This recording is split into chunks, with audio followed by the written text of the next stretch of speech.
Friends आज इंग्राजीर कत तारीख 9 আগস্ট। আজকের দিনটা হচ্ছে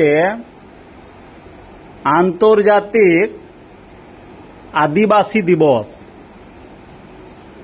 ঠিক আছে, তাহলে আদিবাসী কারা? তোরা? হ্যাঁ, তোমার হচ্ছে আদিবাসী। আদিবাসী মানে কি?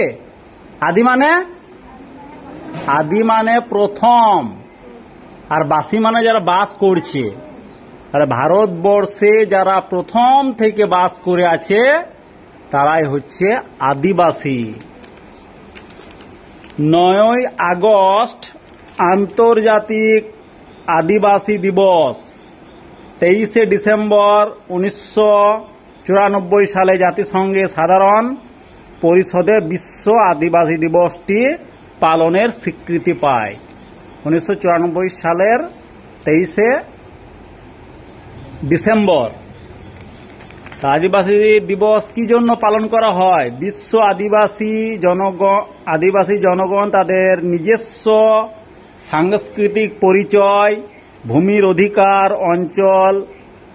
অঞ্চলের অধিকার, প্রাকৃতিক সম্পদের অধিকার ও নাগরিক মর্যাদার স্বীকৃতির দাবিতে আদিবাসী দিবসটি পালন করা হয়।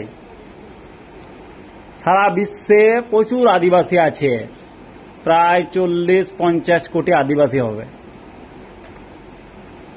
আদিবাসী দিবস কি জন্য পালন করা হয়? তাহলে বিভিন্ন দেশের সংখ্যায় ক্ষুদ্র জাতিসত্তা ও আদিবাসীদের স্বতন্ত্র সাংস্কৃতিক পরিচয় তুলে ধরার গুরুত্ব নিয়েই পালন করা হয় আন্তর্জাতিক আদিবাসী দিবস। তোদের যে একটা স্বতন্ত্র সত্তা আছে, তোদের যে একটা সংস্কৃতি আছে, সেইগুলোকে বাঁচিয়ে রাখার জন্য এই দিবসটা পালন করা হয়। বিশ্ব আন্তর্জাতিক আদিবাসী দিবস। ঠিক আছে।